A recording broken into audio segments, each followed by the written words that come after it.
Hello, everybody, and welcome to Empowering Democracy. I'm your host, Joe Firestone. This live stream is part of the series Changes Following a Likely Russian Victory in Ukraine, Part 16. And our topic for tonight, is given by an article that was written by Michael Hudson, who's best described as a political economist. He's a distinguished by university professor at University of uh, um, um, um, um, Missouri at Kansas City. He's written a slew of books on capitalism, its nature, the nature of neoliberalism, uh, the damage caused by the actions and foreign policy of the United States. He's extremely brilliant, a first-class intellect,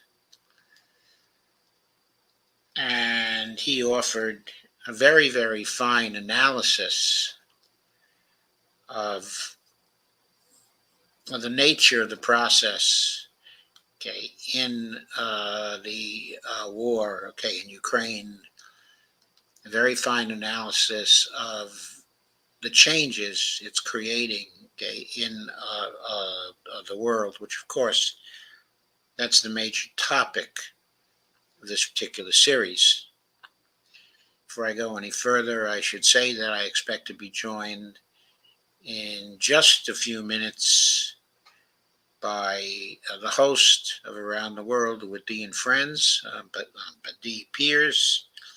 She should be just finishing up her own show, in just a minute or two. So she will probably be joining us. So I'm going to start off by going through the article, and what the show will be about is commentary and analysis on this article, because it is really a blockbuster. So I'm going to share the screen.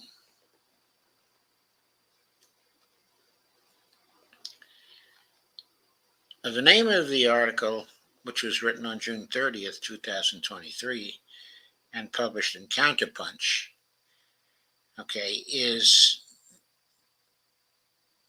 the name of it, is America has just destroyed a great empire.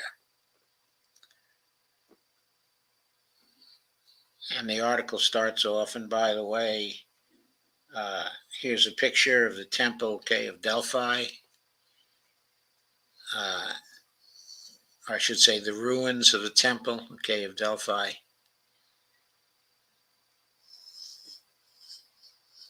A rather beautiful setting.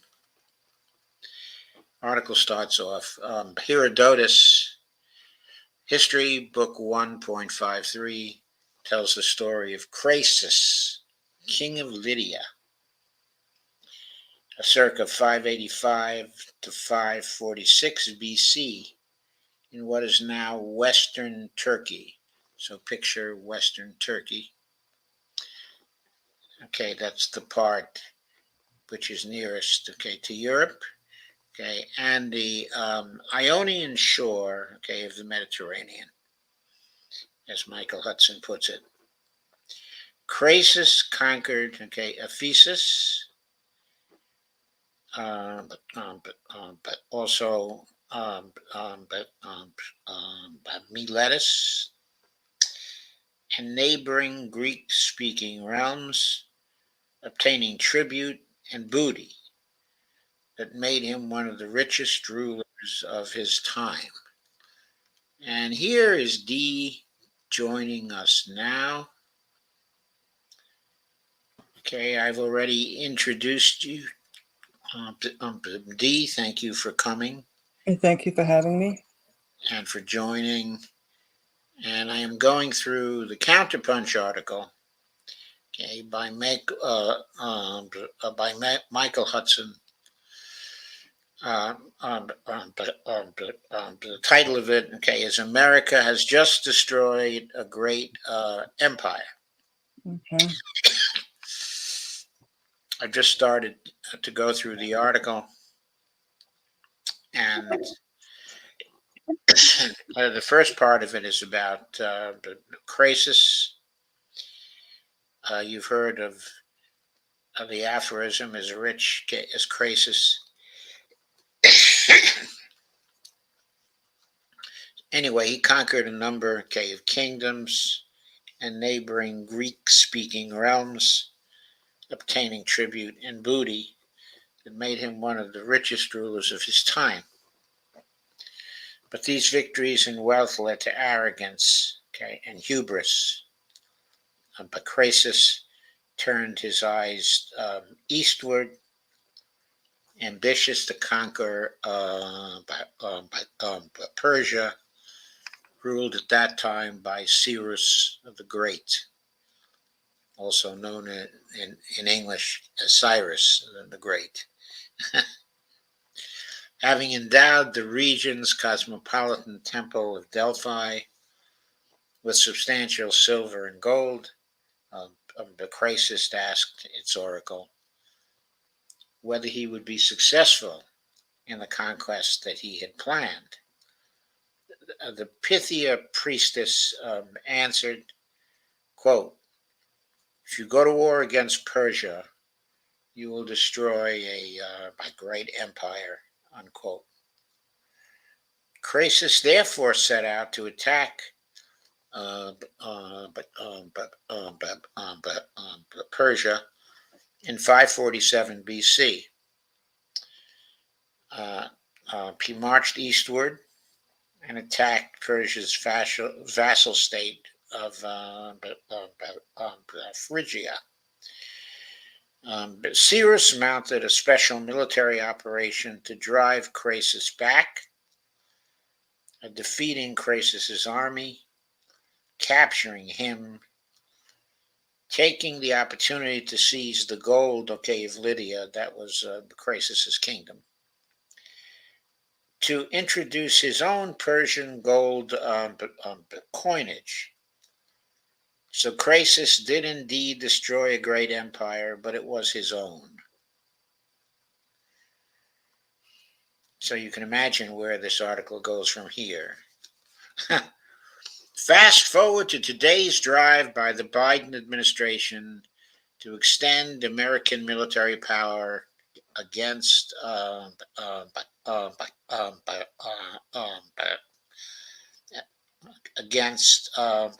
by Russia, and behind it, China. The president asked for advice from today's analog to antiquities Delphi oracle, the CIA, and its allied think tanks. Instead of warning against hubris, they encouraged the neocon dream that attacking Russia and China would consolidate the U.S. control of the world economy, achieving the end of history.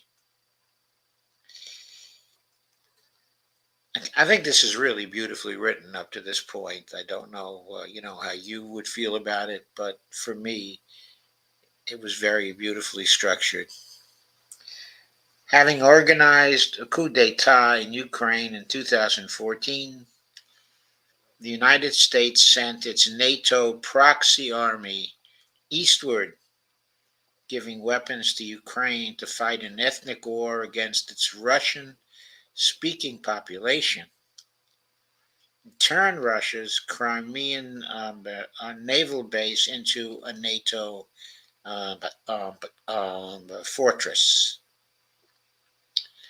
Okay, a fortress on the Black Sea, of course, and the ethnic war refers to the population of Donbass and the effort, okay, of the Ukraine government, uh, okay, to basically subordinate, subjugate, and perhaps even exterminate the Russian-speaking population,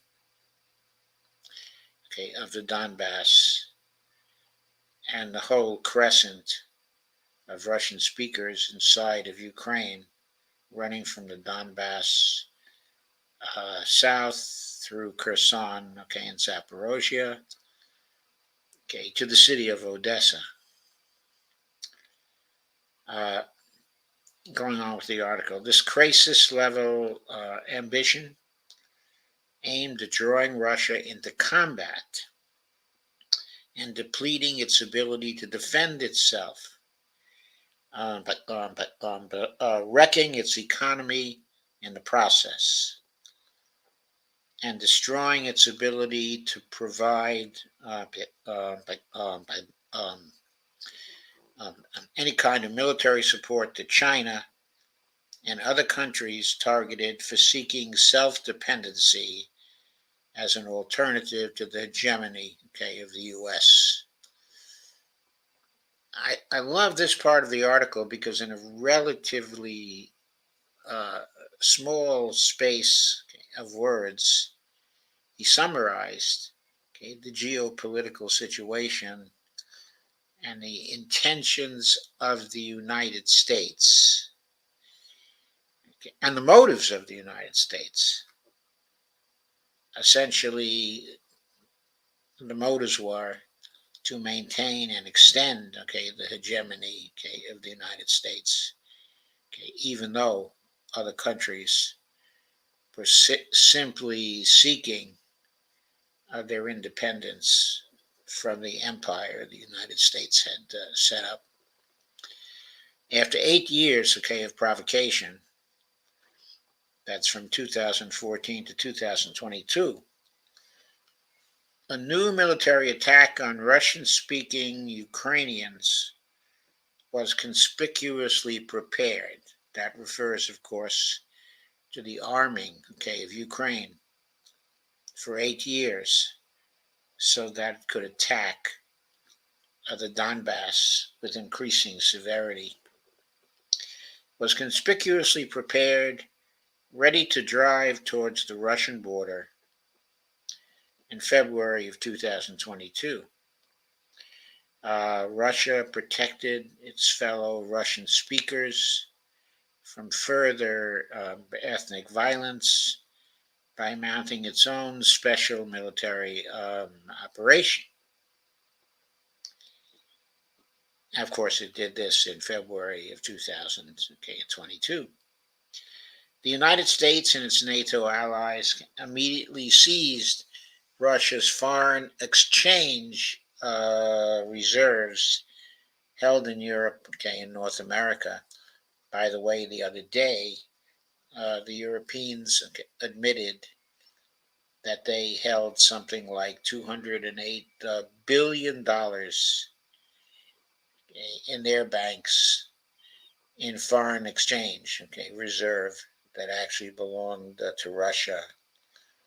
They were trying to figure out, okay, a way, a legal way, according to international law, of taking the interest from the 208 billion dollars and giving it to Ukraine to prosecute the war against the Russians.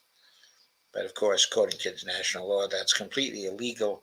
So they were trying to find a way of getting around international law.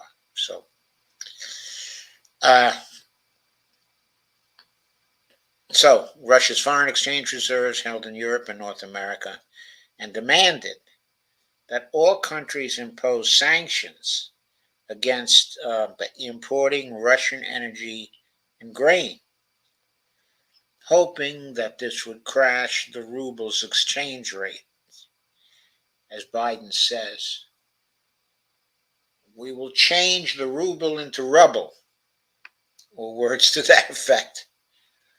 The Delphic State Department expected that this would cause Russian consumers to revolt and overthrow Vladimir Putin's government, enabling by U.S. maneuvering to install a client oligarchy like the one it had nurtured in the 1990s under Boris Yeltsin. Okay. A byproduct of this confrontation with Russia has been to lock in America's control over its Western European satellites. Notice the word satellites there. That's what we used to call the Russian Empire in Eastern Europe. Satellites all the time. In those days, we never thought of the West Europeans as satellites of the United States. But in view of their behavior during the Ukrainian war and their kowtowing to every wish of the government in Washington, it seems like the terminology satellites is extremely appropriate. What you are hearing outside here is more fireworks. They were not content to complete the fireworks on the 4th of July, but they're having some across the street on the 5th of July tonight at the school across the street, from our apartment. So that's what you're hearing. The aim of this intra-NATO jockeying was to foreclose Europe's dream of profiting from closer trade and investment relations with Russia by exchanging its industrial manufactures for Russian raw materials.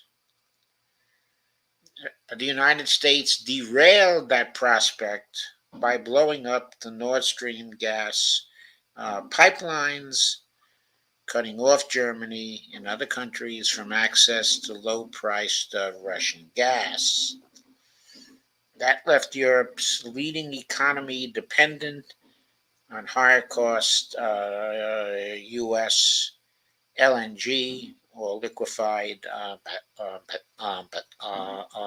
natural gas.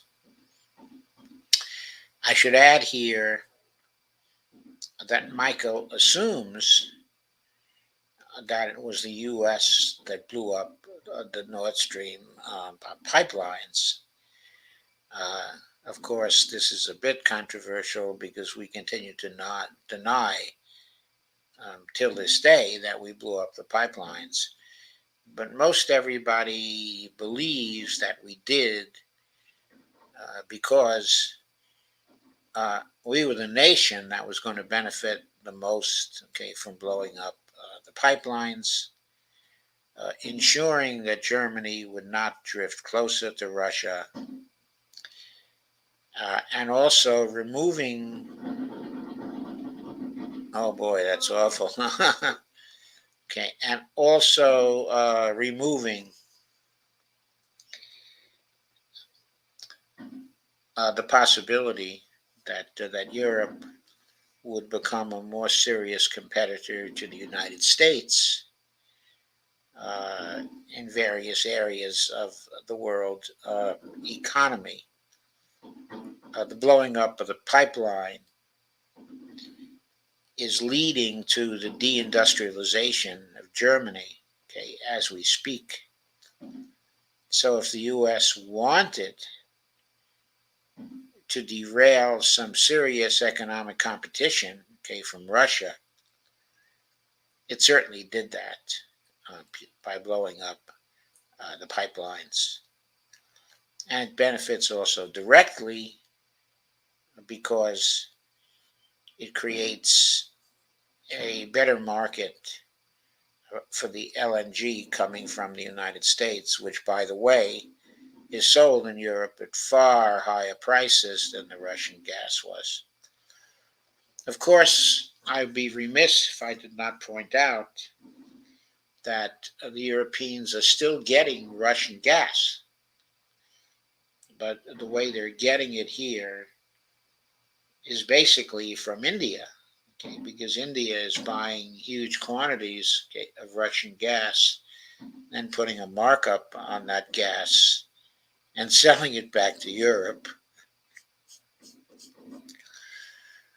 Okay, it is a measure of the cravenness of our European satellites that they have accepted this kind of treatment, okay, of Germany, okay, of one of their own, and the cravenness of Germany itself, okay, by not immediately cutting off relations with the United States, because it was obvious who blew up the pipelines. It was obvious who was going to benefit from the pipelines. Okay, and it was obvious what the motive was, okay, for blowing up the pipelines. But our little puppy dogs in Europe just went along with, uh, okay, basically being complicit in their own economic suicide. Michael goes on. In addition to having to subsidize domestic European gas to prevent widespread insolvency, a large proportion of German Leopard tanks, U.S. Patriot missiles, and other NATO, quote, wonder weapons, unquote, are being destroyed in combat against the Russian army. It has become clear that the U.S. strategy is not simply to, quote, fight to the last Ukrainian, unquote, but to fight the last tank, okay, missile, and other weapon being deleted from NATO stocks. The West is demilitarizing itself. That's a comment. That wasn't Michael. That was me. This depletion of NATO's arms was expected to create a vast replacement market to enrich America's military-industrial complex. Its NATO customers are being told to increase their military spending to 3 or even 4% of GDP.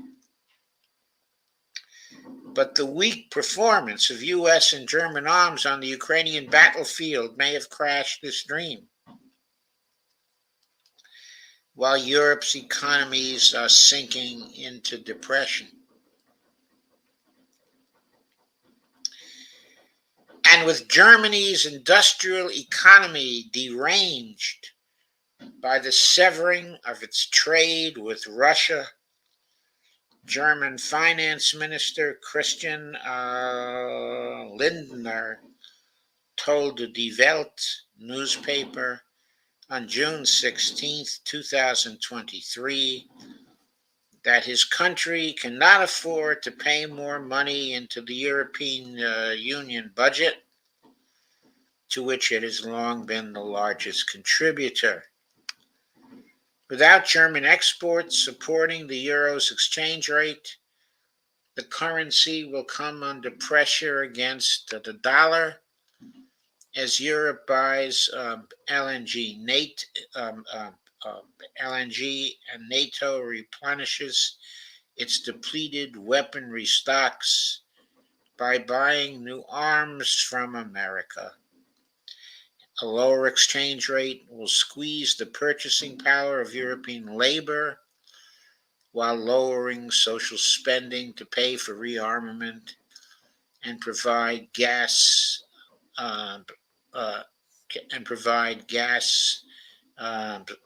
subsidies is plunging the continent into a depression.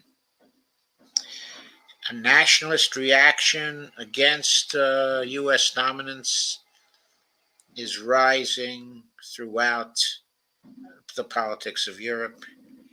And instead of America locking in its control over European policy, the United States may end up losing not only in Europe, but most crucially throughout the global South, Instead of turning Russia's, quote, ruble to rubble, unquote, as President Biden promised.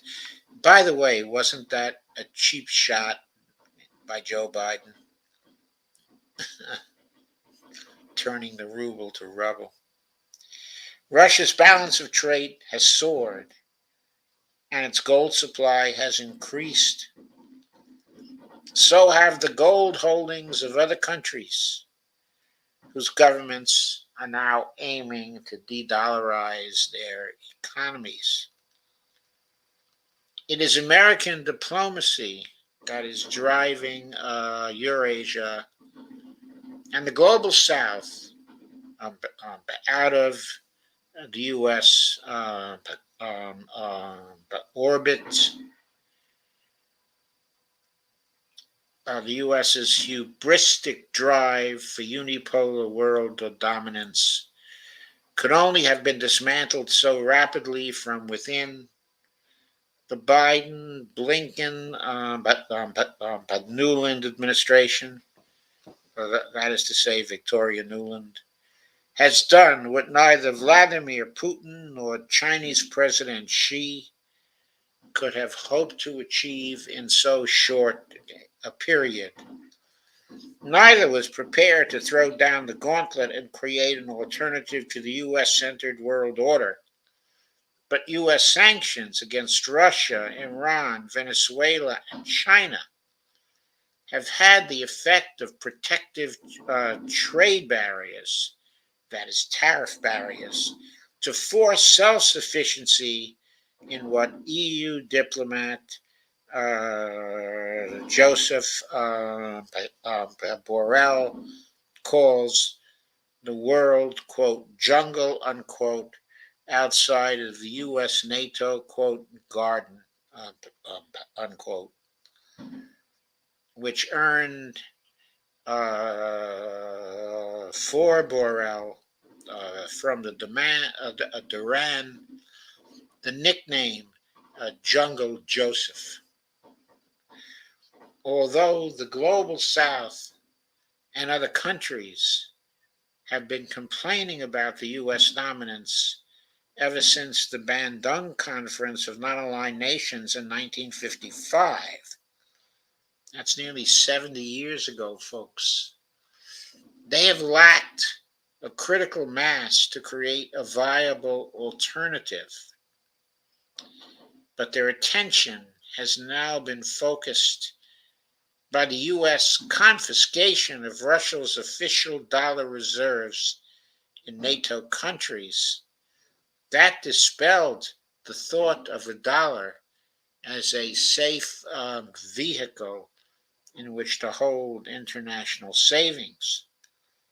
The Bank of England's earlier seizure of Venezuelan gold reserves kept in London, promising to donate them to whatever unelected opponents of its socialist regime by U.S. diplomats designate, shows how sterling and the euro, as well as the dollar, have been weaponized.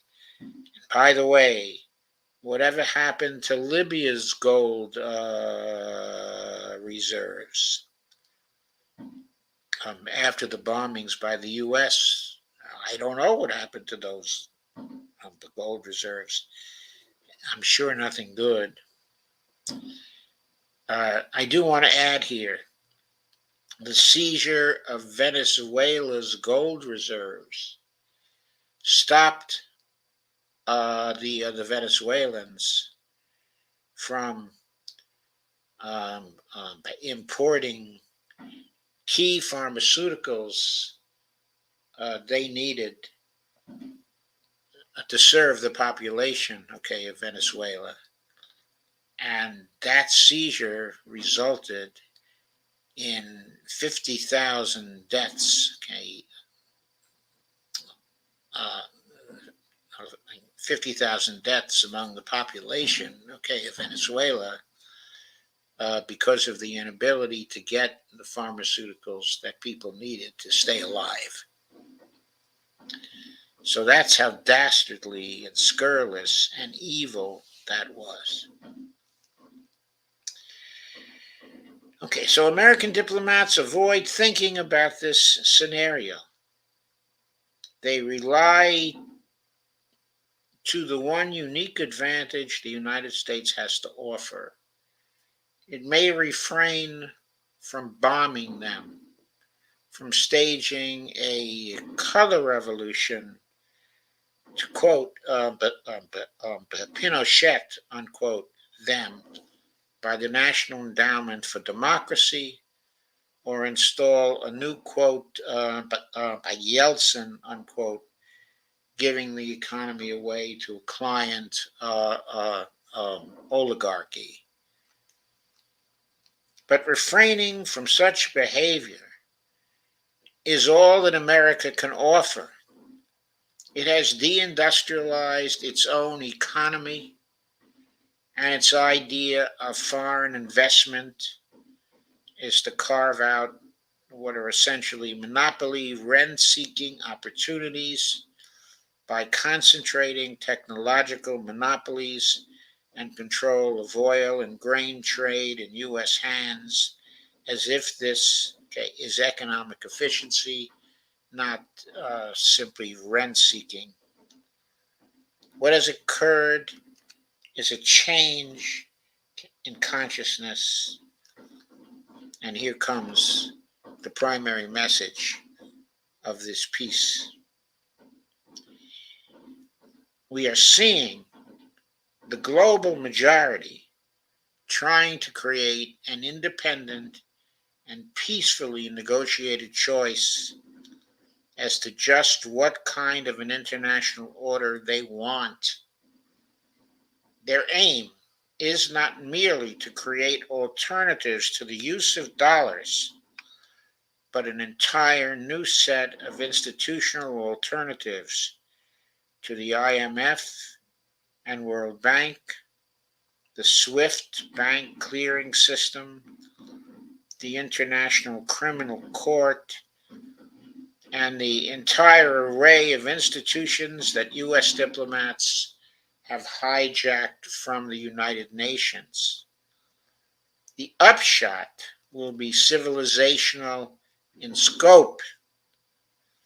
We are seeing not the end of history, but a fresh alternative to U.S.-centered neoliberal finance capitalism and its junk economics of privatization, class war against labor, and the idea that money and credit should be privatized in the hands of a narrow financial class instead of being a public utility to finance economic needs and rising living standards.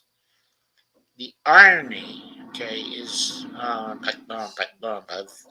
that America's historical role has been that although it itself was not able to lead the world forward along these lines, its attempts to lock the world into an antithetical imperial system by conquering Russia on the plains of Ukraine and trying to isolate China's technology from breaking the U.S. attempt at an IT monopoly have been the great catalysts pushing the global majority along these lines. So that's the article. Please see who's at the door. Michael Hudson's new book, The Destiny of Civilization, will be published by Counterpunch Books but next month. I'm sorry. I went up to see the fireworks and locked myself out. I'll get you the key. So that is the piece. The Destiny of Civilization, I'm sure, is going to be a wonderful book. It sounds like it's going to be a wonderful book. Yeah, it's going to be an awesome book because Michael's knowledge spans from ancient times to modern times. He's the author of The Collapse of Antiquity. He's the author of Supercapitalism. He's the author over the years, of many books. He's just a wonderful thinker. Hmm. I recommend that everybody follow him. I'm going to add that he is also an MMT economist and owns up to that fact. Okay, I'm coming. Yes, Okay. D, comments. I just think it sounds like we said it's going to be a great book. I think it's important for people to read this. I think it's important because where we are today, you have to go back and Yeah, you have really to go see. back. Yes. Uh, I think what Michael Hudson did in this article was to encapsulate the whole situation, that exists now and that uh, has been accelerated by this war. I think it is very much the case that we have been in the process of killing a great empire, our own empire. Yes, we are. And the analogy of Croesus, and what he did, it is such a tight analogy. It is really beautiful. We are losing our grip, on the world. What I have to say, though, is even though it was bad for Croesus and his nation, which was taken over by the Persian Empire, I have to say that it may prove to be very good for us because the explicit purpose of the United States was never to have an empire. We thought of ourselves as different, from Europe and from the nations, of Europe, in not seeking empire. And then in the 20th century, that's what we did. And that is what we constructed. And it has made us arrogant. It has made us full, of hubris. It has made us think that we were dominant in the whole world, that we could not possibly be touched, that we could do what we wanted. One of the things we wanted to do was to back, our Israeli friends in whatever they wanted to do, in Palestine.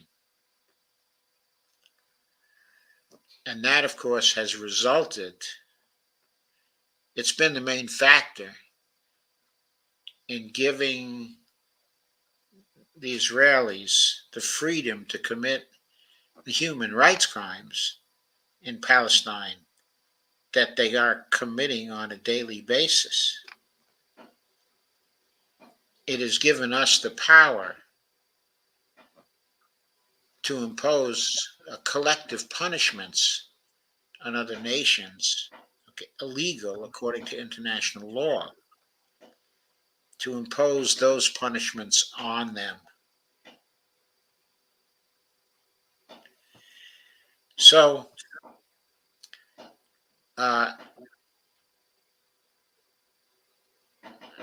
I think what Michael has done here is just to summarize, okay, the situation in a very creative way with all kinds of historical allusions, but all kinds, okay, of allusions Hmm.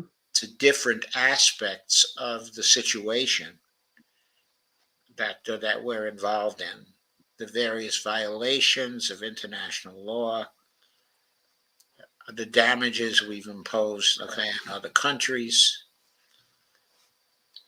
the severe damage we've done to our allies, okay, in Europe, and that they've done to themselves by following us in the slavish way that they have. Uh, and it seems that all we've done, the whole effect of what we've done, is to make Russia stronger. I was listening to Colonel McGregor earlier, okay, in the day. Uh, One of the things we were trying to avoid when we went into Ukraine, a long term goal, was to weaken Russia and weaken it so much that we would be breaking it up into smaller parts and getting rid of Putin, who we detested. And one of the things we attempted to do in weakening him, okay, one of our objectives was to weaken the military, okay, in Russia. And instead, the economic sanctions and the conditions of war that we provoked. Yes, it was Putin who invaded, but we provoked, okay, the invasion. And provoking that invasion and blocking the Russian objective of having a quick end to the war in the first couple of months, okay, and an end that would not have been too bad for Ukraine. Okay, essentially accomplished through the special military operation, which grew from 90,000 to a maximum of 200,000 troops during the first months, vastly outnumbered by the Ukrainian forces. But Putin thought that that invasion and the success of his arms, okay, in that invasion would cause the other side to sit down with us, okay, to negotiate. Okay, and negotiations did take place and were on the point of agreement. And what happened there? The agreement was torpedoed by Boris Johnson making a trip to Kiev Hmm. and telling, okay, the Ukrainian government that they would lose all support from the West if they negotiated a peace. So Russia was then faced with the situation. Putin was faced with the situation that he was fighting not simply Ukraine, but the whole of NATO and the collective West, okay, including the United States. And then what he set out to do, under pressure from his military people and from other people who shared the government with him, what he set out to do then was to build up a much larger army, a much larger and stronger military than Russia had at the start, okay, at the start of the war. We know that Russia's army expanded to between 750,000 and 1 million by this time. Colonel McGregor thinks it's well on its way to 1.4 million in the armed forces. Their factories, their military factories, are turning out equipment of all kinds 24 hours a day, which is fueling the economy, okay, in Russia. Okay, and so we economically have been strengthening Russia also by providing them, forcing them to have new markets for their resources and for their gas. And they've developed those new markets now in spades. So their economy is stronger as a result of this war, where our European allies are heading into a depression, into into riots. Okay. In other words, you can see the situation in France, the very serious riots in France, the inability of the government to control the population. Now, those riots in France are very complex in their causes. But among those causes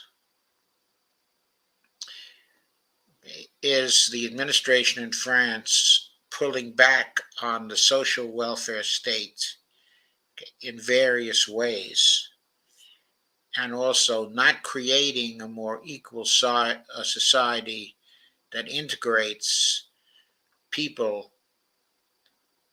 from the empire of France that have come over to France to live, okay, into France, having them as permanent second-class citizens there. And that's causing riots, and that's all exacerbated by all of the financial wherewithal that France has had to devote to give weapons to Ukraine. Other nations, okay, in Europe have also paid severe financial penalties, or will pay those penalties, in getting weapons to Ukraine as part of their collective effort to fight against the success of the Russian Empire, okay, in Ukraine. I should say the Russian Federation. It is more appropriate to say that, because I don't think Russia is trying to create, okay, an empire. So we have a situation where we are destroying our major allies, destroying our financial power, also destroying trade possibilities that we have, shutting ourselves off from China. To some degree, that may be good for us, okay, in the long run, because we will hope, resituate much more of our industry here where it belongs. That may be good for us, not having the empire, getting rid of all those bases, bringing everybody home, starting to concentrate not just on the defense of the United States, but the reconstitution of our manufacturing economy here. All that will be better for us.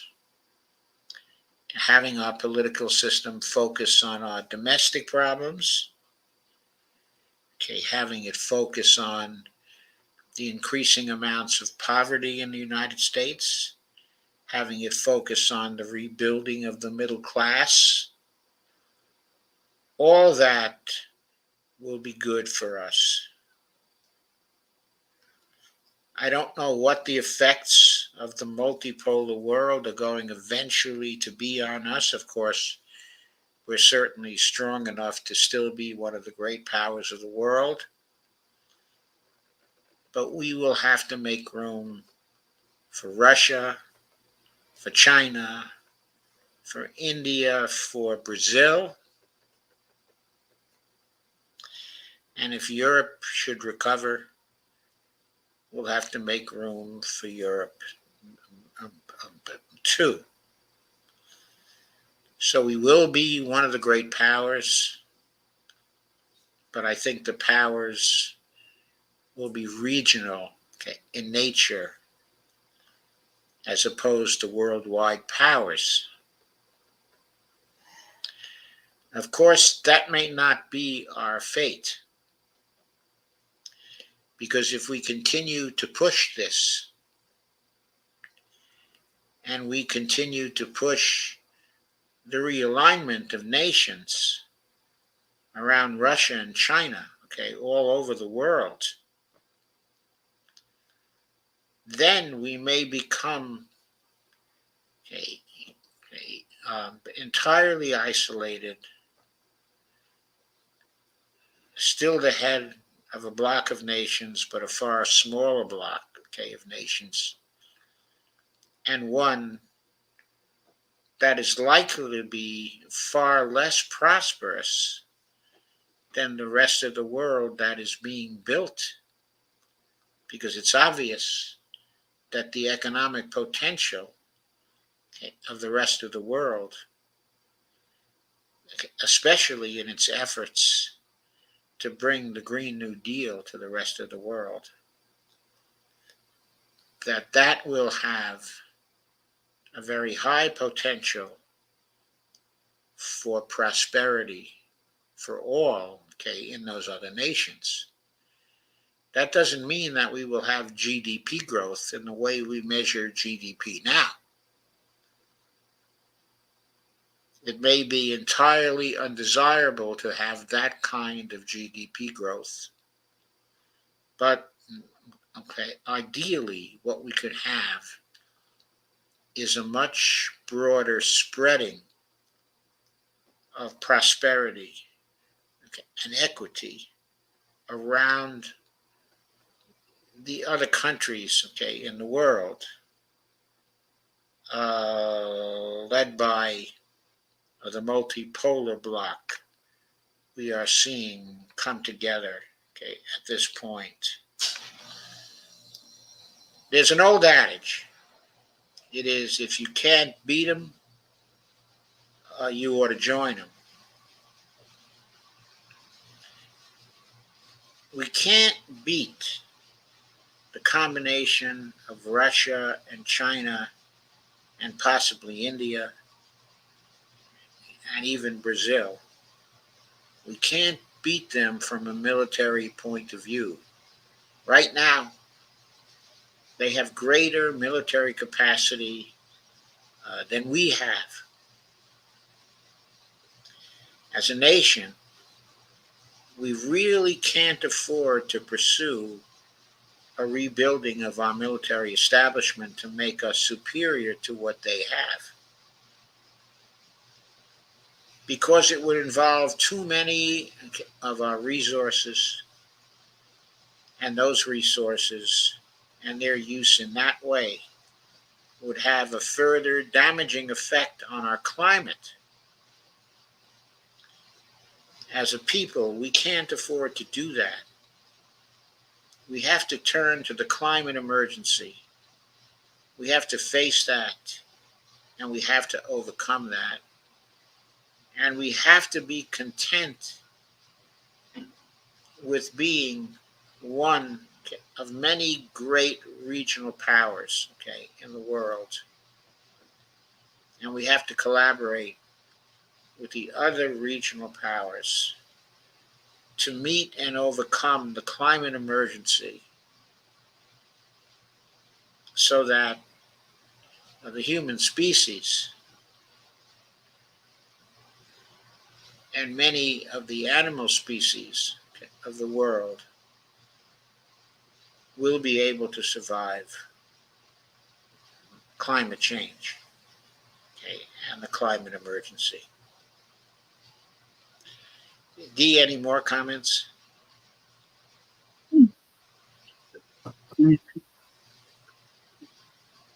Well, that's it. The big part is that we have to have somebody in the White House, someone that could go on board with, understand what's happening in the world, and understand how we have to be a part of the world.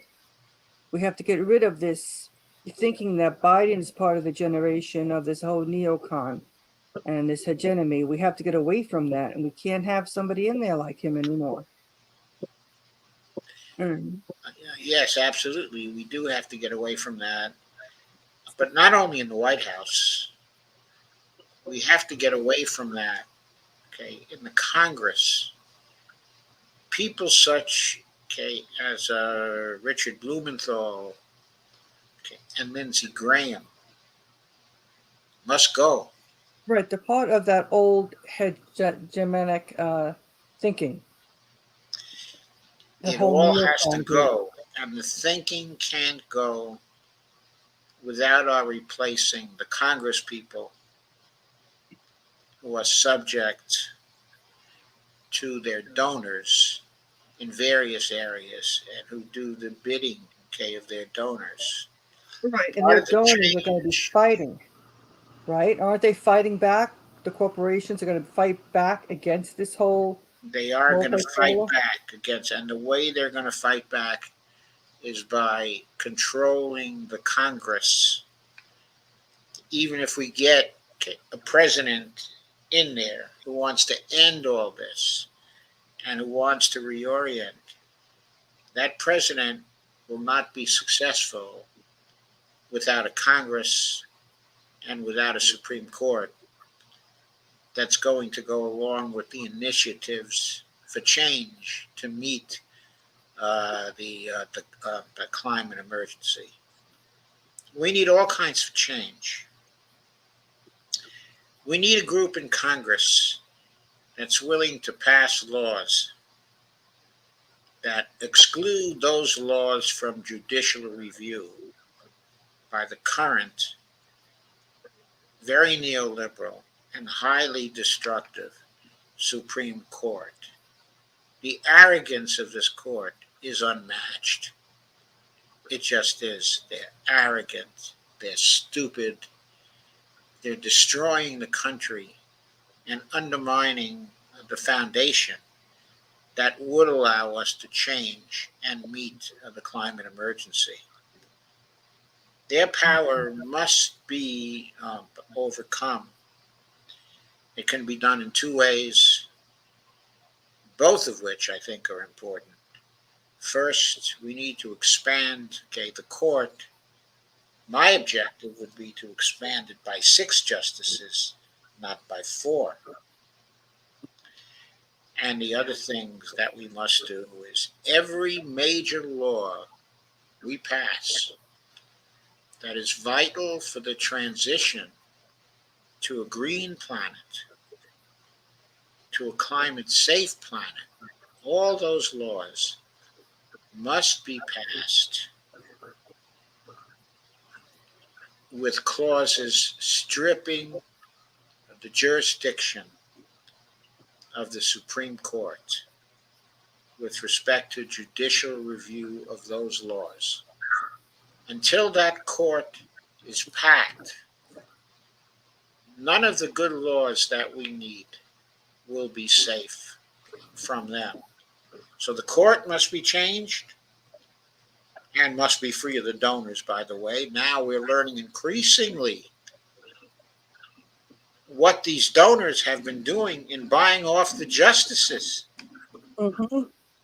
Some of the justices are almost literally in bed with the donors. We must stop that. But in the Congress, we must get rid of the Congress people bought by the donors. Our series on Dump the Corruption has shown that everyone in the Senate and everyone in the House has been taking donor money from the various donor sources. They're all bought to some degree, okay, or other. Not only the president must be replaced by someone with climate sensibilities, and with sensibilities against censorship and for civil liberties. But we also have to replace the whole Congress with people like that who have the same kind of orientation. It is a very tall order, but we must make it happen. We have no choice in the matter. And that's why we got to keep talking about this, keep talking about it and talking about it and talking about it. Yes. And we have been. Yes, we have. We do keep talking about it. Okay, Steve, I don't know if you're still here.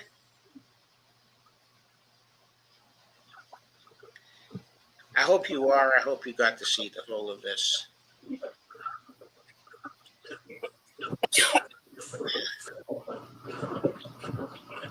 Anyway, I think it's time to say goodnight. Yeah, I think so too. This was a great show, and you may want to rebroadcast this too. Yeah, maybe I should order rebroadcast it at another time. Right, because the time changes, and plus some people watch stuff in the morning, so I mean you could Yeah, there are the time changes, but also just as we had outside our window here quite a fireworks display going on, I infer from all the noise, okay, that we might have had that in a lot of other parts of the country too. People preferring to go to fireworks displays right. rather than stay home and watch live streams. Hmm. But anyway, I think that will do for tonight. I think this was a very good stream. I'm very proud of it. And I hope the aftermarket for it will be what the stream deserves. Yes, it really should, and that's why the rebroadcasting is a great idea. I've started rebroadcasting, especially on Monday night. They didn't have a show, and I said, well, we had people here, so I said, what? Why don't I just rebroadcast stuff? Because the topic being Palestine and then the Jenin being attacked, we've had so many shows on that subject matter, so I just rebroadcasted shows, and I did, got the Yeah, audience. I could also start to rebroadcast some shows over the weekend as well, since I'm not, streaming over the weekends. Yeah, that's a good idea. It might be a good idea to rebroadcast some of the shows then too. Right, because not everybody's available when the show is on. Yes. Okay, I guess on that note, please hit the like button, subscribe, and share. And please buy us a coffee or go to our Patreon accounts and make contributions. Yes, and thank you so much, everybody, for watching. And please, like we always say, share, share, share. Let everybody know. We got to get the word out. And thank you so much, Dee, for coming. Oh, you're welcome. Thank you for having me. And I'll see you tomorrow night. You will see me tomorrow night. Same place, same times, right? 8 o'clock and then 9 o'clock. Yes, 8 o'clock and 9 o'clock, exactly the same times. All So thank righty. you. Yeah, good night, Bonnie. Hi. Good night. Okay, I'm going to leave the studio now. Okay, good night. I'm ending the broadcast, honey. Okay.